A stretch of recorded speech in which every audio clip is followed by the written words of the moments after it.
everyone, my name is Clantis and welcome to the Iron Bars, my true crime YouTube channel. So first things first, I want to say I am sorry guys that I could not upload a video last Sunday.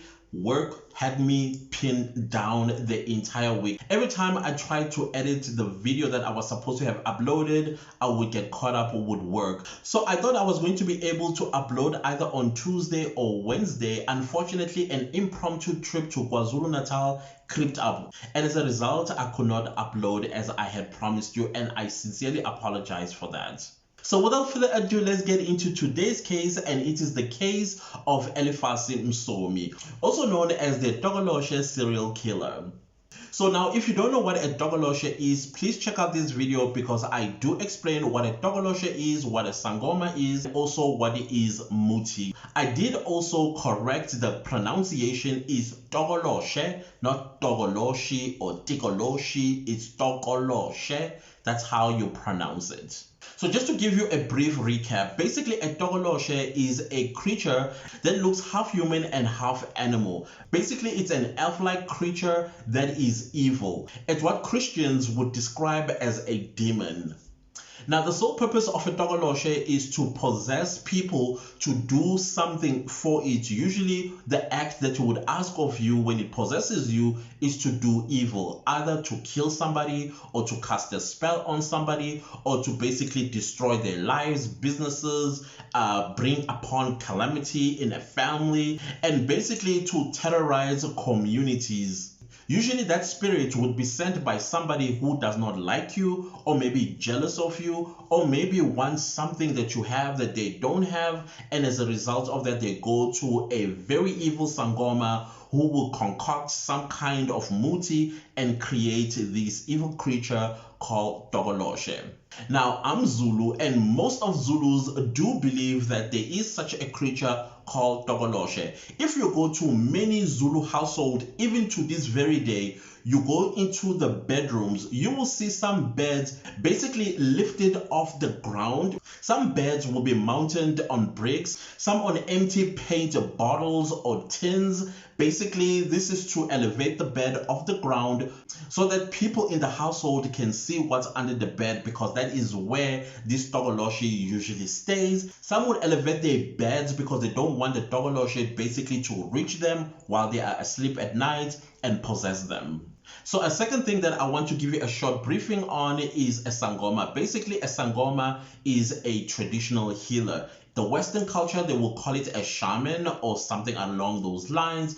So in our culture, a Sangoma is a person that concocts healing medicines for whoever is sick, or maybe seeking some spiritual help or mental health issue, or maybe something that may be going on in their lives, or maybe want to be protected against evil spirits like Tokoloshe or any other spells that may be cast on them. So usually a Sangoma has a direct line with our ancestors. Basically, our ancestor, we believe that they are like the middleman between us and God. Instead of us praying directly to God, we will go down to our ancestors and then we will request whatever it is that we request, and then our ancestor will take our request to God and stuff of that nature. And most of the time, the Sangomas will be instructed by our ancestors what exactly we ought to do in order to get out of a calamity or get out of a situation that maybe needed some sort of appeasement to our ancestors. Usually a ritual will be performed, which I usually call a traditional do, where we will slaughter a cow or we will slaughter a goat. I also mentioned that in the Zulu culture, a goat is a sacred animal. We don't eat a goat in nilly-willy. If you are going to have a goat meat, I need to know as a Zulu man or a Zulu person what this goat was for. Basically, was there something in your family that you wanted from your ancestors? As a result, you slaughtered a goat. If you tell me that no, we're just eating it for fun, unfortunately, as a Zulu person, I am not going to eat that goat because I believe that the goat meat is sacred to our ancestors. So now back to Elifasi Msomi. So I tried and I tried and I tried to dig and find exactly where he was born in KwaZulu-Natal, which year, month and date he was born. Unfortunately, I could not find exactly what month or what date he was born. However, I did find out that he was born in 1910 in KwaZulu-Natal, South Africa. So I did find out a little about his background. So Elifasi Msomi, as he was growing a little bit older, he dreamed of becoming a Sangoma. Now, to become a Sangoma is not a decision that you personally make. It is a calling. Basically, you would have your ancestors calling you to become a Sangoma so that you can help the community. Now, Sangomas are regarded as very respectful, respected individuals in our communities, especially in KwaZulu-Natal. I'm not going to speak for other cultures. I'm a Zulu, so I only know the Zulu culture. In our Zulu culture, Sangomas are very powerful and most respected individuals in our communities. Everything and anything that we will do in our homes, we always invite a Sangoma. Number one, when the Sangoma gets there, is to cleanse the household. Secondly, is to detect if any negative energy or any spells or anything that may affect us negatively, they will dictate and then tell us that, okay guys, you are in your ritual, this is what you will need to slaughter, either a chicken or a cow, a goat or a sheep, or all of the above. Therefore, we use the whatever it is of that animal to cleanse ourselves. So they are very, very important people. Whenever we do, like whether we do weddings or we do anything that is going to be connected with our ancestors, a Sangoma will always be there. It's like with the Christian belief, wherever there's going to be a wedding, there's going to be a pastor or a priest or something of that nature. Or where there's going to be a funeral, you're going to have a priest or a pastor who is going to do the sermon. Same goes with our traditions. We will have a Sangoma amongst the people that will be invited in our dues. So for Elifasi Msomi, it was a career. He thought it is something that he loves to do, and as a result of that, he began the journey of becoming a Sangoma by going to experienced Sangomas who would take him under their wings and basically take him through the process of initiation before he became a Sangoma. So he did go to this particular instructor who took him under their wings. As they were busy training Elifasi Msomi, the senior Sangoma basically dictated that Elifasi Msomi had a dark spirit. And as a result of that, that Sangoma said to him, unfortunately, I cannot take you through this initiation because you are going to misuse the good information that you are going to get out of this training for evil purposes. And as a result, then Elifasi Msomi was then shunned from the Sangoma fraternity. And most Sangoma found out about this, and as a result, they also rejected him whenever he came to a more experienced Sangoma to take him under their wings. They will say no because you have a dark spirit, and they are afraid that if they do initiate him and to a point where he graduates and then he goes on his own, he will use that for bad practices rather than for good. Now, Elifasi Msomi was also known to be very close to his father. So in the Zulu culture, a male child will be close to a male figure, like a father figure, either their own father, their biological father, or their uncle, meaning either the uncle is the mother's brother or the father's brother. Basically, that male figure is the one that is going to be responsible in teaching this Zulu boy all the cultures and the traditions and customs of the Zulu nation and stuff of that nature. One of the things that a Zulu boy is taught, I myself was taught that as a Zulu person, by virtue of being a Zulu boy, you are a warrior. Everything and anything you do, you must have a mentality of a warrior. How you solve issues, you solve issues with a mentality of a warrior. Unfortunately, my mom did not like that type of talk because some Zulu boys took it to another level where they became violent for absolutely no reason because they were told that they are warriors. So Elifasi Msomi was under his father's wings, who actually even told him that, son, you cannot just become a Sangoma because you want to become a Sangoma. It needs to be a calling. But he did not listen to his father. He thought, you know what, I can be a Sangoma regardless. So when he heard this and being rejected by all the other professional Sangomas, then Elifasi Msomi decided to go to another Sangoma in another area in KwaZulu-Natal. So when he got there, he got to a house. In that house was known to have a Sangoma who's very well experienced. So he went to go consult with this professional Sangoma who basically told him that, hey, you know what? If being a Sangoma, if you are not called to be a Sangoma, there is a shortcut. And then that shortcut is going to will involve you inviting this creature called Tokoloshe. And Elifasi Msomi knew very well what a Tokoloshe was because almost every Zulu person, if not all Zulu people, know what a Tokoloshe is. And most of the time, it's not a word that you will just throw around because we should not even be saying the word Tokoloshe because we'll be inviting it into our homes, into our lives, to possess us, to do evil things. So Elifasi Msomi was like, okay, as long as I'm going to be able to become a Sangoma, I don't care, bring him on.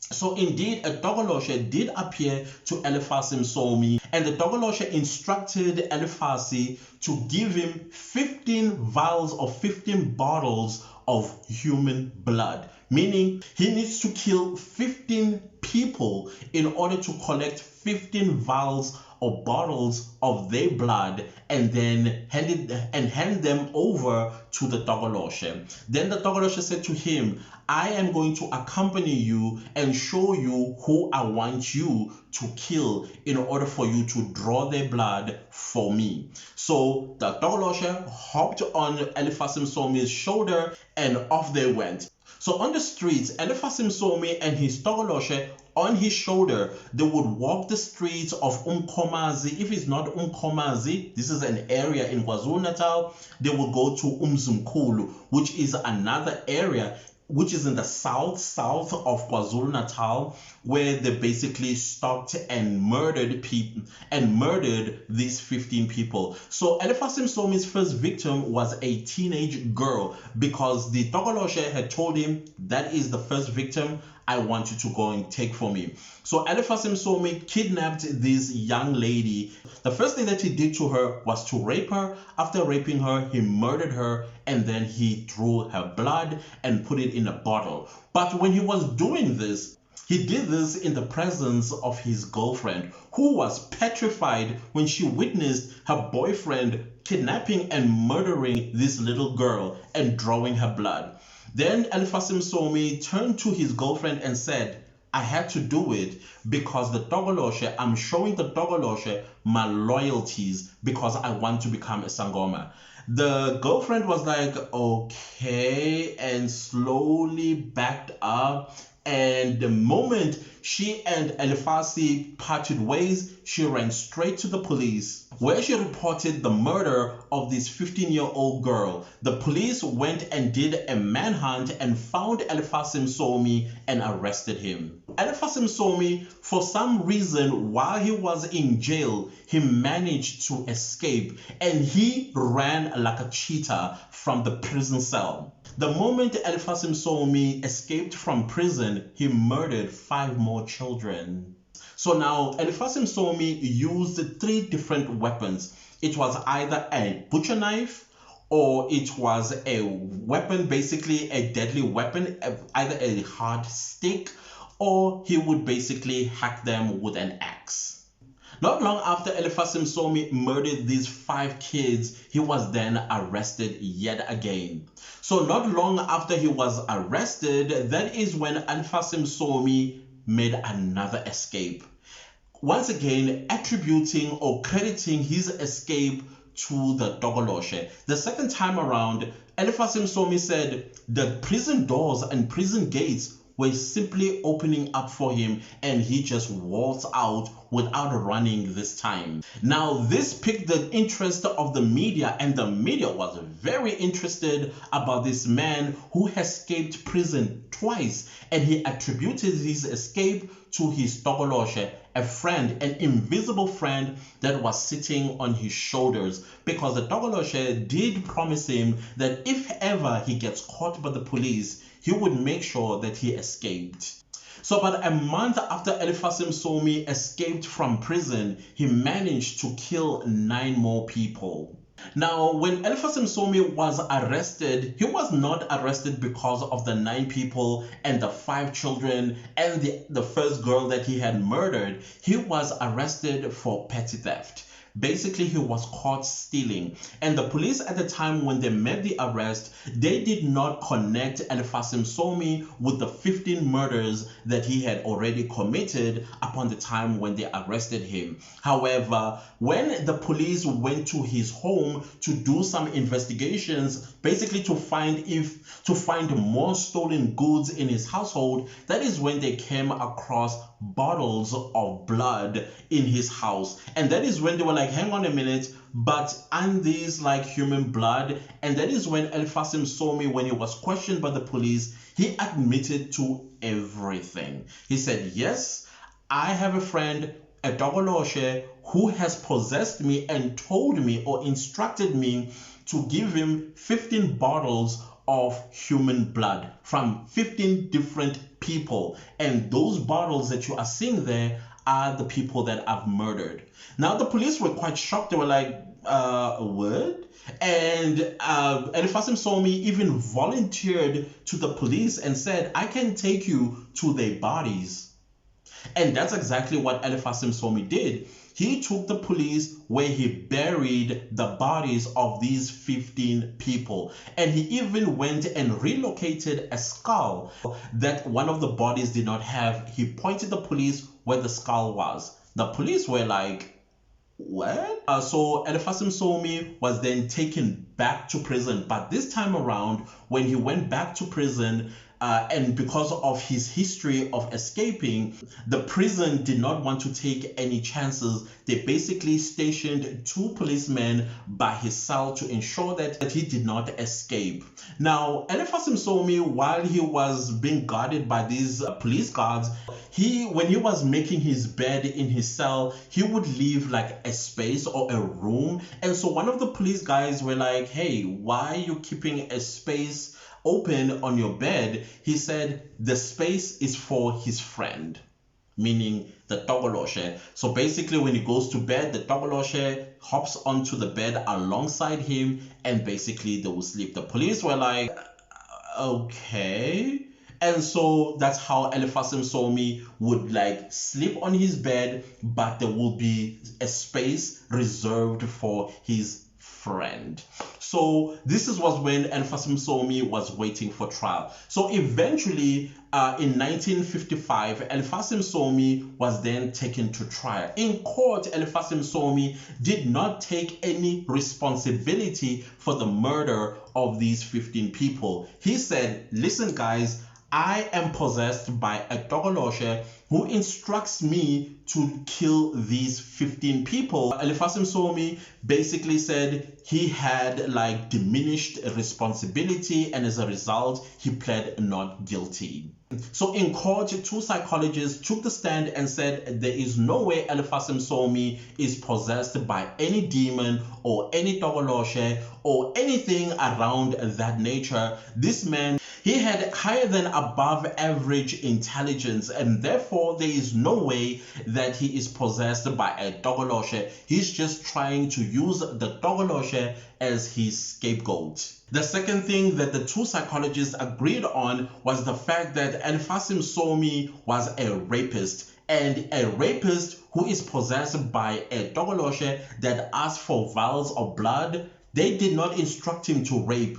He got pleasure from raping these people, and as a result killed them because he did not want to be identified by his victims. That is the only reason why he murdered them. It had nothing to do with Tokoloshe or him wanting to become a Sangoma, and he needed to show his loyalties to the Tokoloshe.